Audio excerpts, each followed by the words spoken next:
Kenya, like the rest of the region, is suffering from the effects of a prolonged dry spell.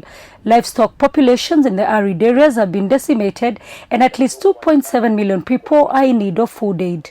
Water levels in the East African nations' hydropower dams are dangerously low. This is one such dam, the Masinga Power Dam in eastern Kenya. Our dam level is at 1042.7. The minimum operating level is at 1037.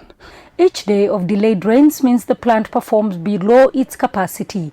The engineers are monitoring closely, not just the levels here, but also those downstream in other dams. If there is no inflow, and we run at the same generation at the moment of 500,000 kilowatt hour, it can last for the next 32 days. Hydroelectric power remains the main source of electricity for East Africa's biggest economy, accounting for 35% of the country's energy mix, down from 80% less than a decade ago. Kenya has an installed capacity of just over 2,000 megawatts.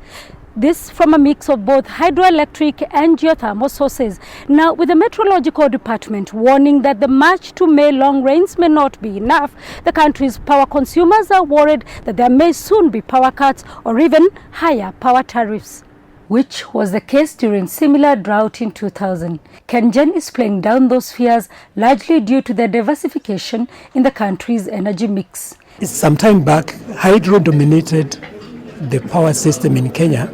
And the risk with that was every time we had drought and the water levels went down, the capacity to generate went low, and we had no other sources to meet the difference. But the good news is today, geothermal generates most of the power that we consume here in this country. And so between the geothermal and hydro, we are able to meet up to almost 90% of the power that is used.